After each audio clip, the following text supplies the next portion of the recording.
Itulah makna kala lisanahu itu yang sesungguhnya. Maka rahasiakanlah diri Allah itu pada diri masing-masing. Jadi yang hakikat letakkan di dalam, ya, yang syariat letakkan di luar. Sama Ustadz pakai baju, Bapak Ibu pakai baju, yang rancak di luar, yang jahitannya itu di dalam. Sekiranya Bapak Ibu pakai baju dan celana, yang dalam dikeluarkan, yang keluar ke dalam, kan apa bentuknya tuh? Menjadi Superman nanti. Spiderman tuh. Tuh. Jadi harus bijaksana kita menempatkan sesuatu itu. Inilah yang dimaksudkan oleh para ulama itu, oleh orang arifin. Ma yakhruju baina syafatain ilal isyarati wal iktibar. Apa yang keluar dari dua bibir ini hanyalah menunjukkan isyarat dan iktibar saja. Akan tetapi pahamilah makna yang tersirat di balik ujung kata itu. Pahami makna yang tersirat di balik kalimat itu yang sebenar-benarnya. Makanya mengambilnya itu dengan rasa, dengan zauk, supaya kita bisa paham dan mengerti. Nah, nih Bapak Ibu. Jadi apabila telah binasa diri kita tidak lagi wujud. Nih, diri kita ini tidak lagi wujud. Diri kita ini tidak lagi sama. Diri kita ini tidak lagi basar. Diri kita ini tidak lagi kalam. Diri kita ini tidak lagi ilmu. Diri kita ini tidak lagi kudrat, diri kita ini tidak ada iradat, dan diri kita ini tidak lagi hayat. Benar-benar diri kita itu tiada, tuli, buta, bisu, lemah, papah, bodoh, dan mati. Tak ada diri kita lagi di situ. Udah fana wujud kita ke dalam wujudnya Allah. Sudah fana sifat kita dalam sifatnya Allah. Maka ketika itu nyatalah Tuhan itu senyata-nyatanya. Kalaulah alam ini nyata dalam pandangan mata, maka Allah lebih nyata lagi dibandingkan nyatanya alam ini dalam pandangan mata. Oleh karena itu, pandang Allahnya apa yang dilihat oleh mata, dan jangan memandang apa yang dipandang oleh mata. Ini agak tinggi sedikit ya. Pandang Allahnya apa yang dilihat oleh mata, dan jangan memandang apa yang dipandang oleh mata. Kalau kita memandang apa yang dipandang oleh mata, maka yang nampak adalah ayah, ibu, suami, istri, anak, cucu, dan menantu, sahabat, teman, dan jemaah. Akan tetapi apabila kita memandang Allahnya apa nilai oleh mata, ketika itu nyatalah Allah itu yang benar-benar wujud. Benarlah Allah itu yang benar-benar ahad. Maka siapa yang tidak mampu memandang Allah apa yang dilihat oleh mata, maka itulah pandangan yang berdosa, Bapak Ibu. Pandangan yang tidak bernilai ibadah dalam bahasa syariatnya. Pandangan yang tidak membawa hikmah dan faedah. Apa kata Rasul?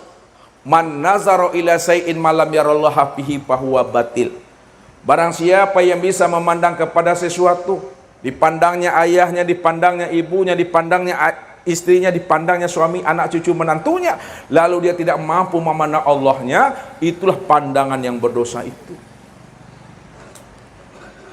Kalaulah pandangan kita berdosa, maka ketika itulah Bapak Ibu, kita ini disebut namanya telah bernajis batin yang sebenarnya.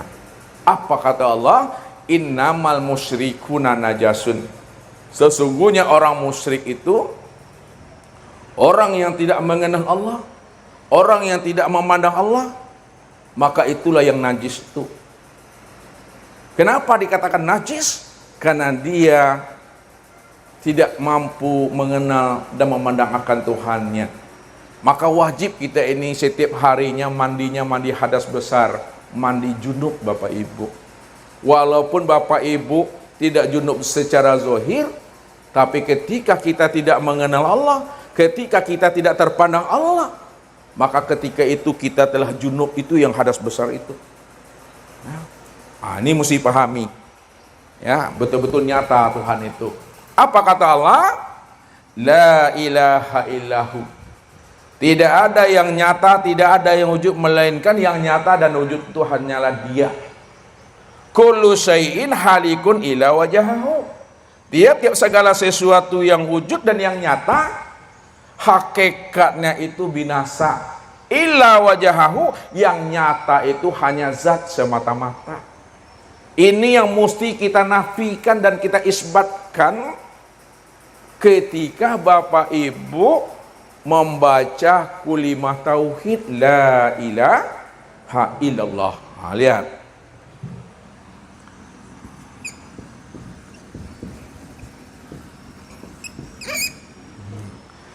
La ilaha illallah. Ya. Apa artinya itu Bapak Ibu? Arti la ilaha illallah apa? Tidak ada. Itu terjemah ya. Itu arti namanya. Kalau maknanya apa?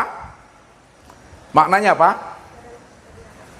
Maknanya tidak ada yang nyata melainkan Allah.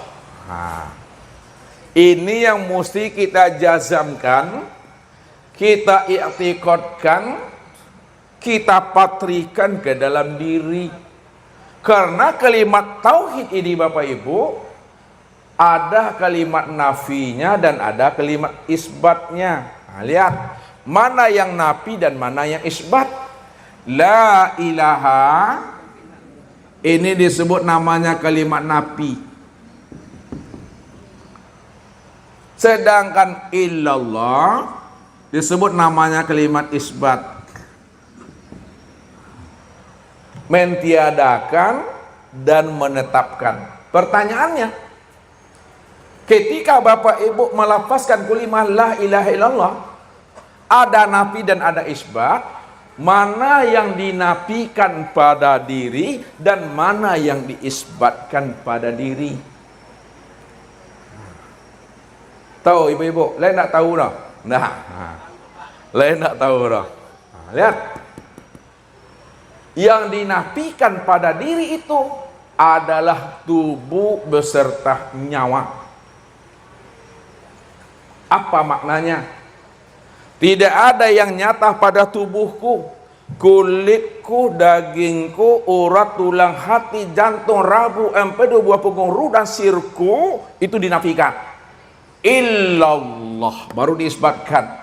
Yang benar-benar nyata pada tubuhku, kulit, daging, urat, tulang, limpa, hati, jantung, rabu, empedu, buah punggung, ruh, dan sirku, hanya Allah semata-mata.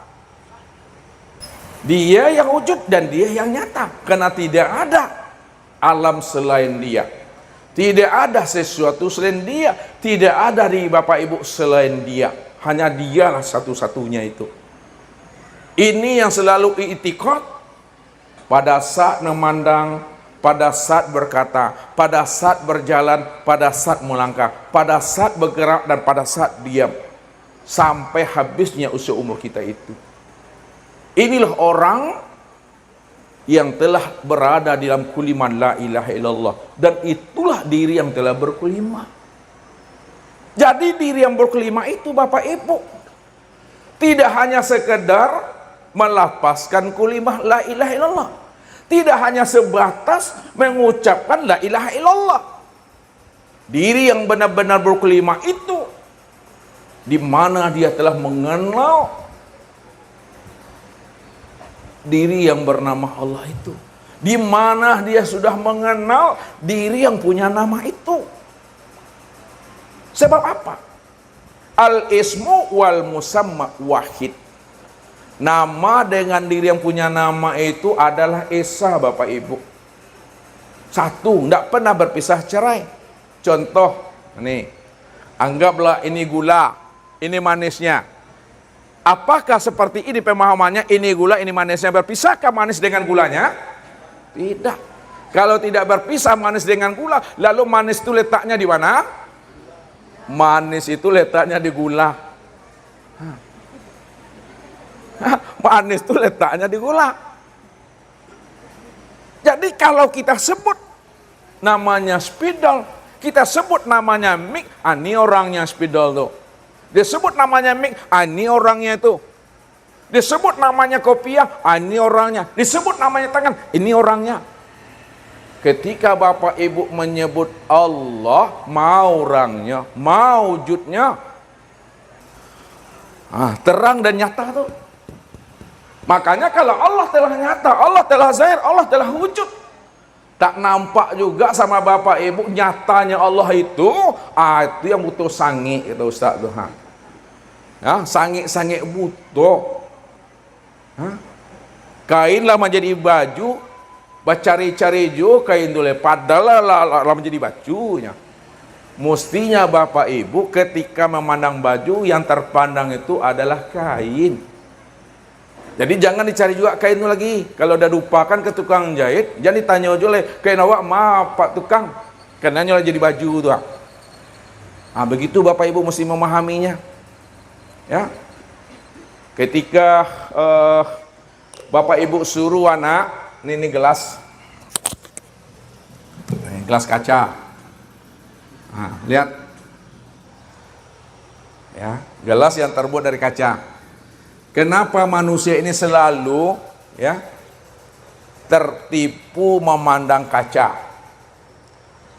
Anak kita disuruh memahami kaca, lalu tak mampu dia memandang kaca pada gelas, padahal kaca itu sudah berbentuk gelas.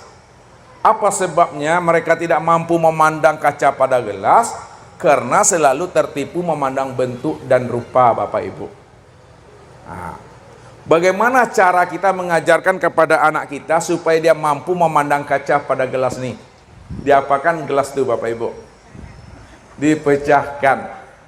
Kalau kaca gelas itu sudah pecah, tidak ada lagi bentuknya, tidak ada lagi rupanya, barulah nyata kaca itu sebenarnya. Contohnya ketika Bapak Ibu membersihkan pekaran rumah, masuk kaca ke dalam kaki kita itu, kita tidak tahu itu apa kacanya itu, kaca semprong kah, kaca gelas kah, kaca prik, kita tidak tahu karena tidak berbentuk dan tidak berupa. Begitu memahaminya. Kalau kita ingin tahu kaca yang sebenar-benarnya pada gelas ini, hancurkan bentuk dan rupa gelas ini, barulah nyata kaca itu yang sebenar-benarnya. Apa maksudnya ini? Kenapa manusia tidak mampu memandang Allah yang sudah nyata pada alam dan nyata sempurna pada dirinya? Kita selalu juga tertipu memandang bentuk dan rupa. Bagaimana supaya kita bisa memandang Allah pada diri? Kalau sama gelas pecahkan, kalau sama diri hancurkan, meleleh darah itu. Lihat, maka gunakanlah bahasa yang paling tepat, cari kata yang paling pas untuk menghantarkannya.